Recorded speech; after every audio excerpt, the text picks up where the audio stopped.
श्री कलाबाई जी। श्री कलाबाई जी की श्री गुरु गोविंद के चरणों में अपार श्रद्धा थी। एक बार आपको समाचार मिला कि गुरुदेव पधार रहे हैं। आपके मन में परम सुख हुआ। गुरु दर्शन सत्संग के अनेक भाव में चित्र मन में उभरने लगे। उससे प्रेम के सात्विक भावों का शरीर में उदय हो गया। कब आए कब दर्शन हो, इस सोच विचार में पड़ी हुई श्री बाई जी को समाचार मिला कि गुरुदेव तो जमात के साथ इस गांव की ओर न आकर आगे गांव में पहुंच गए। यह सुनते ही श्री कलाबाई जी को आवेश आ गया।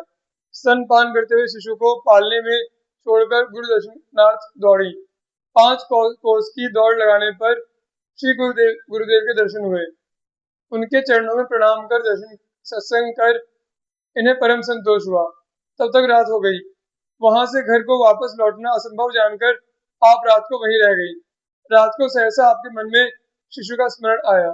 उसे क्षुधित अनुमान कर वात्सल्यवश संतों से दुग्ध की धार स्तनों से दुग्ध की धार बहने लगी।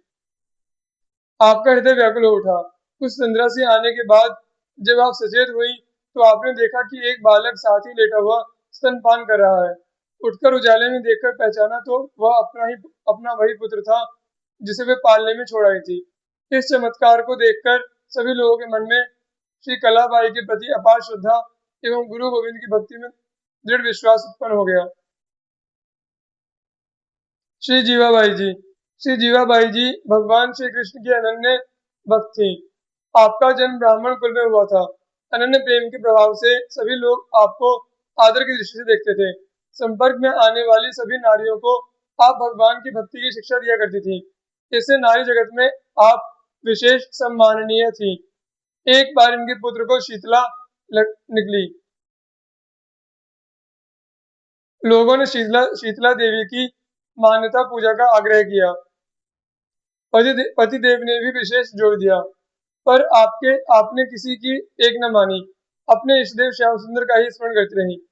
पतिदेव ने क्रोधित होकर कहा कि कहना नहीं मान रही हो, यदि बालक मर गया तो तुझे भी मैं जीवित ही जला दूंगा। श्री जीवा जी ने कुछ भी उत्तर नहीं दिया, क्योंकि उन्हें भगवान में अटूट विश्वास था। वे जीवन मरण के मोह में नहीं थी। बालक की दशा बिगड़ती गई और अंत में उसका प्राणांत हो गया। पति ने तरह तरह की खड़ी खोटी सुनाई। श्री जीवा जी ने बिना किसी विषाद के श्मशान से जाकर चिता तैयार की और मृत बालक को गोद में लेकर जलने के लिए चिता पर बैठ गई। ऐसा करने से सभी लोगों ने और स्वयं पतिदेव ने भी मना किया, परंतु अपने पतिदेव के प्रथम वाक्य को सत्य करने का निश्चय करके जीवित जलना चाहा। ऐसी आपकी दृढ़ता को देखकर प्रभु प्रसन्न हो गए और गोद का बालक जीवित हो गया। यह देख सुनकर सभी को भगवत भक्ति की महिमा ज्ञान हुआ। सबने इसे प्राप्त करने की इच्छा की। अनन्य निष्ठ भक्त का योग क्षेम भगवान स्वयं ग्रहण करते हैं, यह सत्य हो गया। श्री जयवासी जी। जयवासी श्री लाखा भक्त की धर्म पत्नी थी। आप सर्वदा अपने पतिदेव की रुचि के अनुसार ही संतों की खूब सेवा करती थी। जब श्री लाखा जी ने जगन्नाथ जी की यात्रा की, उस समय आपने घर पर रहकर श्री लाखा जी से भी अच्छी संत सेवा की। इनके सद्भाव से एक दिन कई महान सिद्ध संतों ने दर्शन देकर आशीर्वाद दिया और कहा, श्री लाखा जी को आज भगवान ने पालकी पर बैठाकर शीघ्र अपने पास बुलाया है। यह सुनकर यह सुंदर समाचार जयवासी जी को सुनाकर वे संत अंतर्धान हो गए।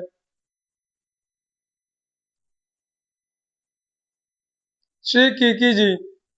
आप जाड़ा मेरू की पुत्री लाखा चारण की पत्नी थी। आप जाड़ा मेरू की पुत्री एवं लाखा चारण की पत्नी थी।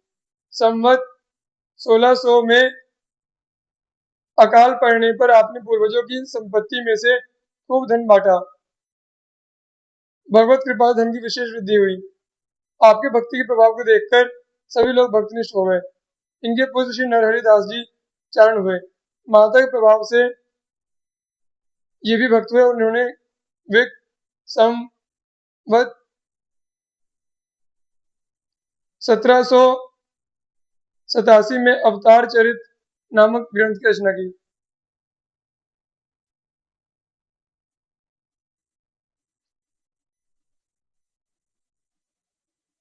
श्री गंगाबाई जी। श्री गंगाबाई श्री गुरुदेव को ही गोविंद का स्वरूप मानती थी। विवाह के पूर्व ही इन्होंने गुरुदेव से दीक्षा लेकर भजन पाठ में अपना मन लगाया। समय पर पिता माता ने आपका विवाह कर दिया। गौने के समय इनके पतिदेव इन्हें लेने आए। ये अपने गुरुदेव को प्रणाम करने गई।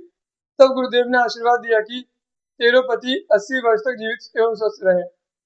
ये घर से विदा होकर अपने पति के साथ चली। वन मार्ग में इन्हें ठग मिले। उन्होंने इनके पति को मारकर सब धन आभूषण छीन लिए। तब आपने अपने गुरुदेव का ध्यान करके प्रार्थना की, प्रभु आपका आशीर्वाद मिथ्या नहीं हो सकता। फिर यह सब कैसे हुआ? इनकी सच्ची गुरुवाह की निष्ठा से प्रभु झट वहीं प्रकट हो गए और उन्होंने इनके पतिदेव को जीवित कर दुष्ट को दंड दिया। इससे इनके पति भी परम भक्त हो गए और दंपति ने आजन्म भगवत भजन किया। श्री हरि के सम्मत भक्त। नर बाहन बाहन बरीस जापू जयमल बीरावत जयंत धारा रूपा अनभई उदारावत गंभीरा अर्जुन जनार्दन गोविंद जीता दामोदर सापिले गदा ईश्वर हेम विदिता मयानंद महिमा अनंत गुढ़िले तुलसीदास हरि के सम्मत जे भगत जे ते दासनी के दास। श्री नरवाहन जी, श्री वाहन वरीश जी, श्री जापू जी, श्री जयमल जी, श्री बीदावत जी, श्री जयंत जी, श्री धारा जी, श्री रूपा जी, श्री अनुभवी जी, श्री उदारावत जी, श्री अर्जुन जी गंभीरे, श्री जनार्दन जी, श्री गोविंद जी, श्री जीता जी सापले ग्रामवासी, श्री दामोदर जी, श्री गदा जी, श्री ईश्वर जी, श्री हेम विदिता जी, श्री मयानंद जी और गुढ़ीले ग्रामवासी श्री तुलसीदास जी। इन सभी संतों की महिमा अनंत है। जो भक्त सदा भगवान की मत से सहमत है, मैं उनके दासों का दास हूँ। इनमें से हरि के सम्मत कुछ भक्तों का चरित्र संक्षेप में इस प्रकार है। श्री नरवाहन जी। महाप्रभु श्री हरिवंश गोस्वामी से दीक्षा लेने से पूर्व श्री नरवाहन जी डाकुओं के सरदार थे।